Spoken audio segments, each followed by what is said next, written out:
to the Brand Icon of the Year Awards 2021. This program showcases entrepreneurs and professionals from the MSME sector for their contributions to the Indian economy and business ecosystem. Plugin PR presents Ambreen Hashmi, Director of Future Flyers Academy. Amreen, welcome to the Brand Icon of the Year award show. Thank you so much. My pleasure. Great. So you are in travel industry. Do you want to talk about what your company is into? What do you do? Okay, so my academy is known as Future Flyers Academy, and it is an academy for aviation training, and we believe in training with excellence. So a little bit about me. I have been a cabin crew for the past 14 years of my life and flown with some leading international airlines. And after the experience that I got from my flying career, I thought, and I was like really interested into training and helping people, build a career in aviation. And that is how this idea came into my mind. And I thought, now is the time for me to use all my experience and start up my own academy wherein I can share my experiences with people and help them to build a career in aviation. So that is how my academy was born. Perfect. How has been business during this lockdown, the pandemic? Okay, I started in January 2020, and shortly after, in March 2020, the pandemic hit. And ever since, it's been a tough journey. It's been really tough for a startup to survive in a pandemic hit situation. But I guess once you are determined, once you are focused towards your goal, then nothing can hold you back. I have been going on, and I'm glad to share with you that even in this pandemic, we have successfully run and conducted 4 batches, which I think I'm not, exaggerating, but I guess I can take some credit that even in this pandemic situation, we were successfully managing 4 batches for aviation and allied courses. So I guess it's going. It's tough, but yes, we are Well, trying our best.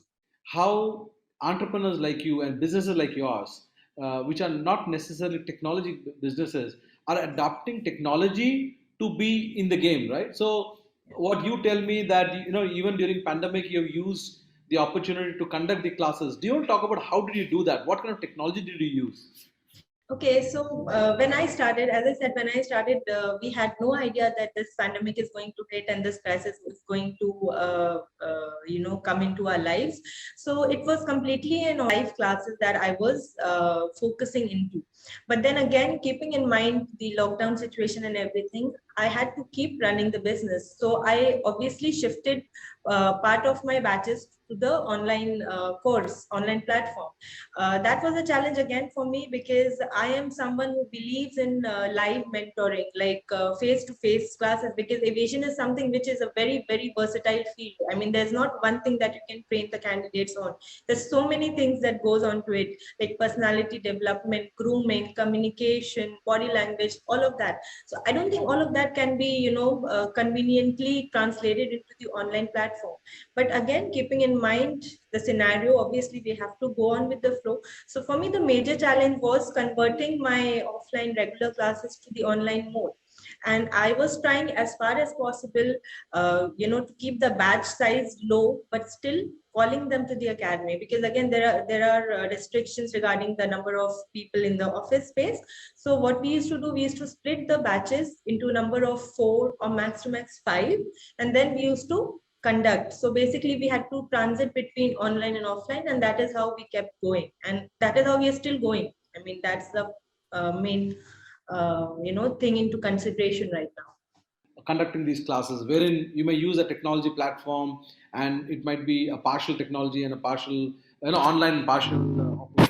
Yeah, like I said, like we don't have an option. I don't think we have, right? There is not an option right now. We have to have a hybrid model. Like for someone like me, when I was flying, when I was a crew, we never had any online class or online training. There was no need of it. And I mean, I'm not that I'm complaining. I am very much comfortable with live classes, personal classes, and face-to-face interaction. But then now, given the scenario, I don't think this is going to change anytime soon, we need to bring in a model which can suit the situation and can has to suit the organizational business approach as well. So we have to have it. I mean, there's no option. That is what I feel. How do the students look at it? I mean, how are they coping up with, or how are they accepting it? Exactly. So yes, this is something which I was like surprised to know that students were more into online classes. The only reason being, obviously, they were concerned about the safety issues, or their parents would ask, "Ma'am, is it safe to send our children to the academy or this?" So again, it was not about them. It's about us, like how efficient and how how much honesty can we put in this online coaching system. Because again, as I said, the motto is just not to conduct a class. The motto is to bring a change in our students, to groom them. So it was not about them. They were very much happy sitting in the comfort of their own place and being comfortable and doing it from their home, so they were okay. But then again, when the training starts and when they actually analyze what is the difference between an online and an offline session, then later on they come and tell me, "Ma'am, you were right. Live classes are the best, and face-to-face training is the best one. I mean, you cannot compensate." But again, as I said, we are trying to create a balance. So the classes which are perfectly theory based, we do it online, and the classes which needs personal interaction, again, we call them up in lesser number of groups and we conduct it in the academy. So, So Amreen, you've been awarded with the Brand Icon of the Year 2021 for thank you so much. in adopting technology for your business. How do you feel about it? I feel blessed. As I told you, I feel so blessed because apart from all the challenges that we faced, and the challenge was not in front of an academy who's an established one. I mean, the challenge was in front of me as a startup academy. But in spite of that, I have been blessed with people who trusted us, parents, the students. I'm extremely thankful to them. Just by word of mouth, or maybe by personal contact, or personal references, they have come up to me and trusted us for the training, for their career enhancement. I feel so blessed, and again, this award is like an icing on the cake. I am like so delighted. I mean, I'm blessed that the hard work is paying off gradually, but yes, it's paying off. And thank you so much to you, sir, for this honor. i'm, I'm really thankful. Thank you, Amreen. And one final question before I let you go is, what kind of tie-ups do you have with airlines to help your students find a placement with them, both in national and international? I would really like to thank you, first of all, for this question. It's a very important one, and I'm sure it's going to be helpful for my students when they see this.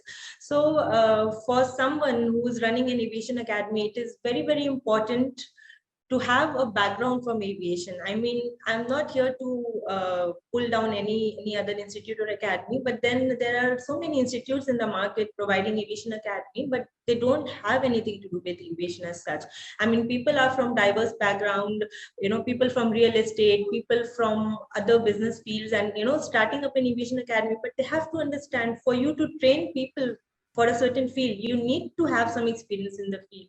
So this is my USP, like what I bring into the table. This is my USP, that I have given 14 years of my life to this field, and I started off very young, like when I was 18. So you can say this is in my blood now, like aviation is in my blood, flying and being a cabin crew and all. So I feel that the kind of personalized training I can give to my students, I'm not saying that no one else can give, but yes, I feel that I can do the best for them, the best possible training. As far as placement is concerned, we do have a reference with some leading airlines, because I have flown with those airlines. So there's like a reference system which works. That's as a part with the HRT. That's a reference that works. And again, there are some programs in which we offer guaranteed placements, like in the field of travel and tourism. So we have a direct association with the company itself. So not with any placement agency, but the company itself will be, recruiting our candidates. So it's like you can say it's an MOU with them, and that is how it works. So they directly induct our trainees first as an intern, and then as a permanent employee. So then there are allied fields wherein we offer guaranteed placements. And then in the field of aviation, since we offer them so many references, that really helps them a lot to crack the interview sooner than other candidates. So it's like training and reference combined that helps them a lot. Are the skills required to fly with domestic airlines versus international airlines different?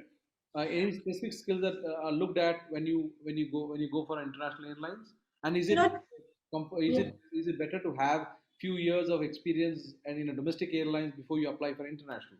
Experience really helps you to get through an international airline, like as compared to domestic. So they are very much comfortable with taking freshers. But from my personal experience, what I feel is for international airlines, you need a bit of experience. That is not a mandate, but then again, it helps. It's preferable.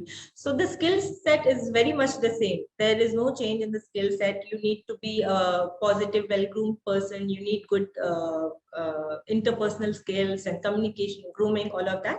But then again, international airlines demand, no, not demand, I would say, they expect a little bit of experience, not necessarily flying, but any experience in the customer service is an added advantage.